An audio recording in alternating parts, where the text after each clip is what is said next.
The smell hit Jari 3 corridors away from the civilian quarters, and it stopped him mid-stride with the totality of something that demanded immediate and full attention. He was a Zargama cub of 7 standard years, which meant his olfactory system was already operating at approximately 80% of adult capacity, which meant he could track a thermal vent leak through 6 sealed bulkheads and identify the species of any being who had walked a corridor within the last 4 hours. He was not easily surprised by smells. This smell surprised him. It was layered in a way that shouldn't have worked. There was fat, rendered, salted, cooked at high temperature, and beneath it something sweet and fermented and dark, and beneath that a complex of spices his brain couldn't immediately catalog, and beneath all of it something that he could only describe as warmth, though warmth was not a smell and he knew that and didn't care because warmth was the only word for it. He followed it. He followed it through 2 corridors, past the junction near the civilian science ring, around a maintenance alcove, and directly to a residential door that was not quite fully sealed, a gap of perhaps 2 centimeters through which the smell poured like it had been waiting for him specifically. He knocked. The door opened. A human woman looked at him.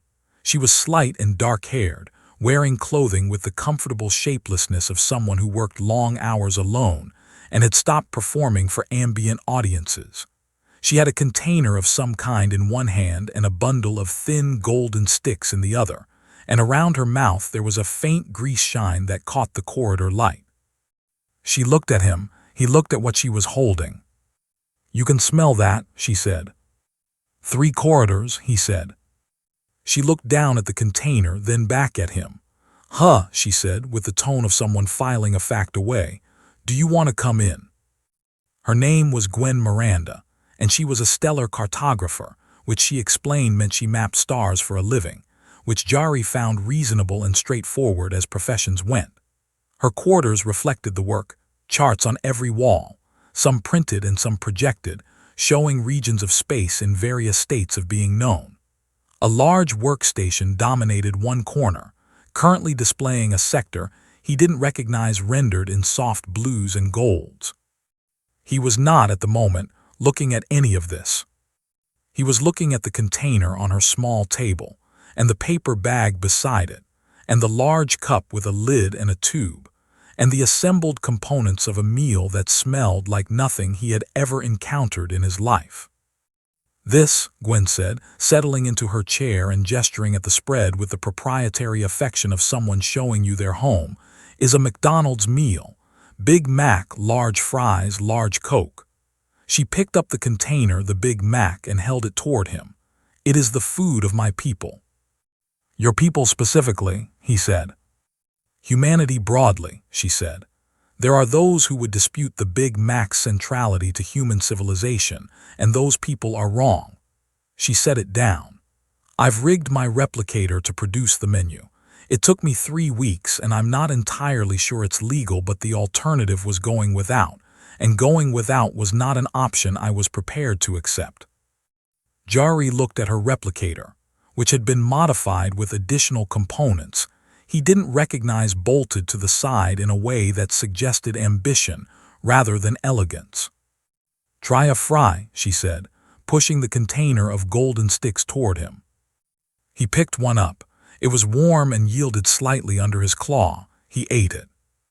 The salt hit first, immediate and clean. Then the fat, rendered and deep, coating everything. Then the potato itself beneath it all, soft and starchy and somehow both simple and complete. He ate another. Then another. "Steady," Gwen said, with the smile of someone who had anticipated this. He picked up the Big Mac next, because the smell coming from it was the source of the warmth that was not a smell, and he bit into it carefully and then was still for a moment as his brain worked through the incoming information. The bread, soft and slightly sweet. The meat, 2 layers of it, seasoned and juiced.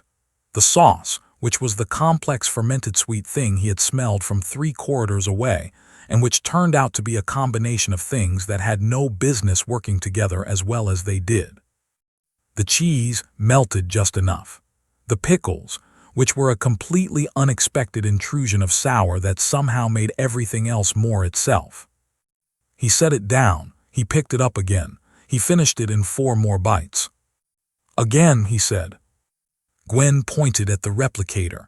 You know how to operate one of those? Yes, he said. Third option in the modified menu, she said. It'll ask you what size. Large, he said immediately, because he had learned this from the fries and was applying the lesson broadly. He came back the next day. And the day after. By the end of the first week, he had worked through approximately 60% of the modified menu. The McNuggets produced in him a reaction that he found difficult to describe and did not attempt to. The McFlurry confused him philosophically. He could not determine whether it was food or something else entirely, but he ate it anyway and continued to eat it on subsequent visits while the philosophical confusion persisted unresolved. He helped Gwen refine the replicator modifications on the days she let him tinker, which she allowed after he demonstrated that he understood what he was looking at.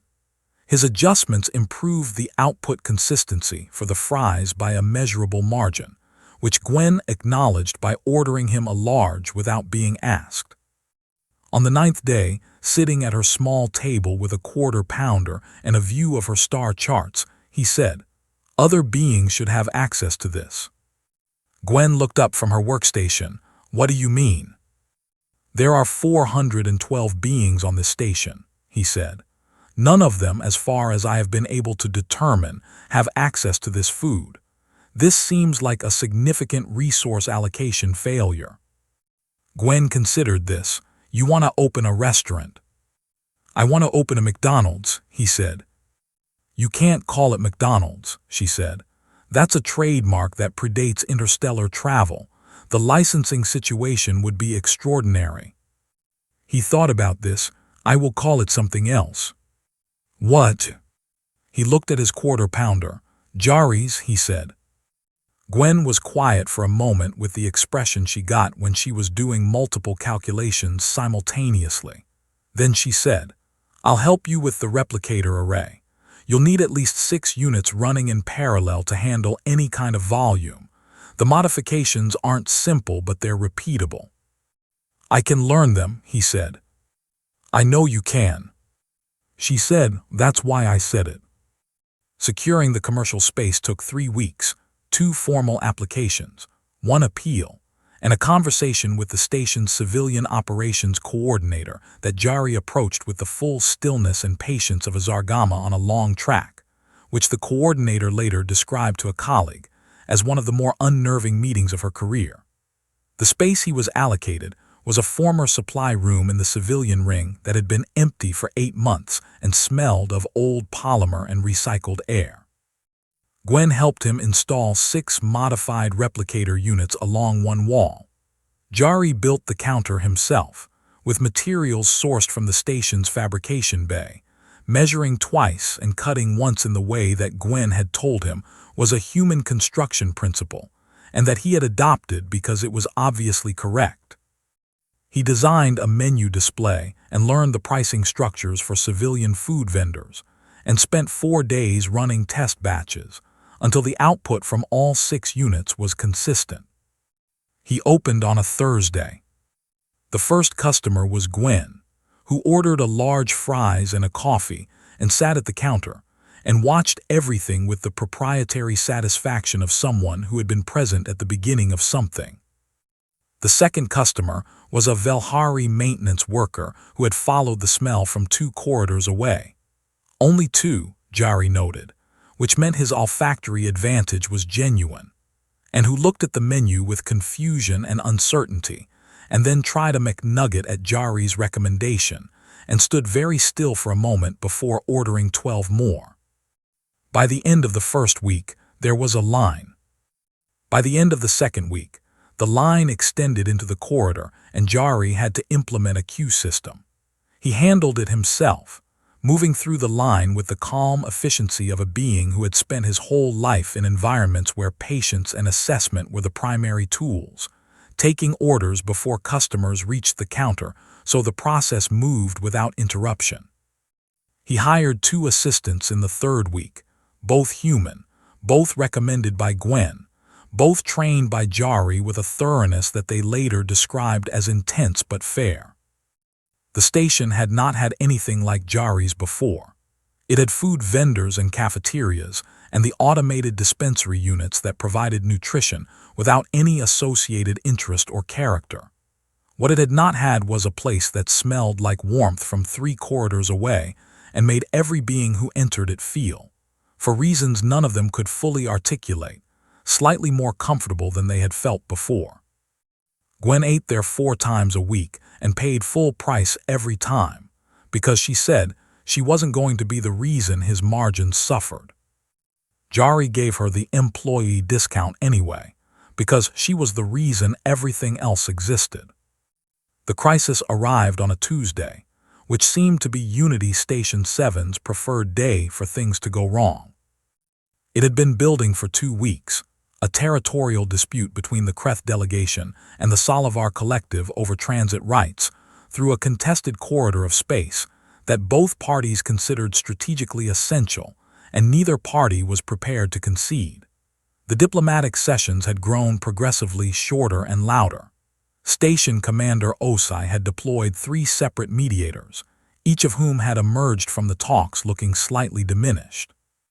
On Tuesday, the talks collapsed entirely.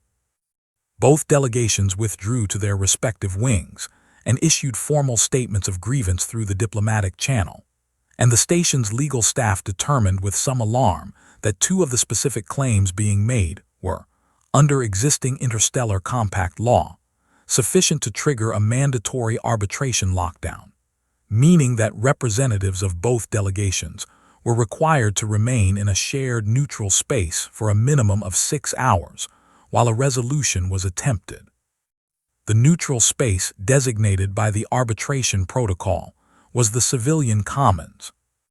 The civilian commons was, by direct adjacency, immediately next to Jarries. He became aware of the situation when 43 beings from 2 mutually furious delegations filed into the commons under the supervision of 3 arbitration officials who looked like they would rather be anywhere else in the charted galaxy. The Kreth stood on one side. The Salivar stood on the other. The arbitration officials stood in the middle and tried to look authoritative. Nobody spoke. Jari watched this from behind his counter for approximately 90 seconds. Then he started cooking. Not because he had a plan exactly. Because 6 replicator units were running and a line had just walked in, and the Zargama response to a large group of beings in a shared space was to assess what they needed and provide it. And what these beings needed, he determined with the clarity of a cub who had spent 7 weeks learning what food did to people who were tense and far from home, was something that smelled like warmth. He sent his 2 assistants out with trays. No menus, no orders, just trays of fries, still hot in the paper containers, deployed to both sides of the room simultaneously with the logistical precision of someone who understood that optics mattered, and that neither delegation could be seen to receive preferential treatment. The first Kreth delegate to receive a tray looked at it with the suspicion of someone who had been in hostile negotiations for 2 weeks and had developed an automatic distrust of unexpected offerings. She picked up a fry. She ate it. She ate another. Across the room, a Salivar official was having an identical experience. Jari sent out the McNuggets next, with 3 dipping sauces. Then the Big Macs, unwrapped and arranged on the paper, because he had learned that the presentation mattered, that there was something about the visual of the assembled meal that was itself part of what it did. He sent out the drinks last, large, with lids and tubes, because the ritual of the tube was something Gwen had explained was important and that he had come to understand was true. The commons, which had been silent with the specific hostile quality of 2 parties refusing to acknowledge each other, began to develop a different quality of silence. The eating kind. One of the Kreth officials leaned across the neutral space to ask a Salivar delegate what the sauce was. The Salivar delegate didn't know. One of Jari's assistants explained that it was special sauce, which was the correct answer, and both officials nodded as if this resolved something. It did not resolve the territorial dispute. Jari was a restaurateur, not a miracle worker. What it did was change the temperature of the room by several degrees, in the direction of beings who had eaten something that reminded them, in ways none of them could explain because the food was not from any of their home cultures. That the place they were sitting was not a battlefield. It was a commons, on a station where 40 different species lived in proximity and negotiated and disagreed and ate and worked, and occasionally, when the conditions were right, managed to be in the same room without wanting to tear it apart. The arbitration session ran for 4 hours and 40 minutes. It did not produce a final resolution, but it produced a framework for continued discussion that both delegations agreed to in writing before they left, which the lead arbitration official later told Commander Osai was more progress than she had made in any of the previous 6 sessions combined. Commander Osai asked what had changed. The arbitration official thought about it for a moment. "Someone fed them," she said. Gwen heard about it from her colleague in the Cultural Affairs office, who had heard it from the arbitration team, who had included it as a footnote in their official session report under the heading Contributing Environmental Factors. She went to Jarries that evening and ordered a large fries and sat at the counter. "I heard about Tuesday," she said. "It was a busy service," he said. "You fed both delegations simultaneously during an arbitration lockdown." "They were in the Commons," he said. "The Commons is adjacent. It would have been inefficient not to." Gwen ate a fry and looked at him with the expression she got when she was filing something away as permanently significant. "You know," she said, "when I rigged my replicator, I was just trying to taste home." "I know," he said. "I didn't think it would turn into all of this."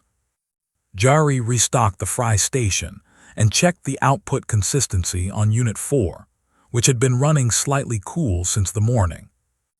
"On my world," he said, "there is a saying, the best tracks are the ones that lead somewhere you did not expect to go." Gwen considered this. "We have something similar," she said. "I know," he said. "Gwen." "Yeah. You have the employee discount," he said. "You do not have to pay full price." She smiled and pushed the credits across the counter anyway. He took them anyway, because she had earned the right to the gesture, and some things were not about efficiency. Outside, Unity Station 7 continued its orbit, busy and complicated and full of beings who disagreed about things that mattered and also needed, at regular intervals, to eat something that smelled like warmth from 3 corridors away. Jari turned back to the replicator units and started the next batch.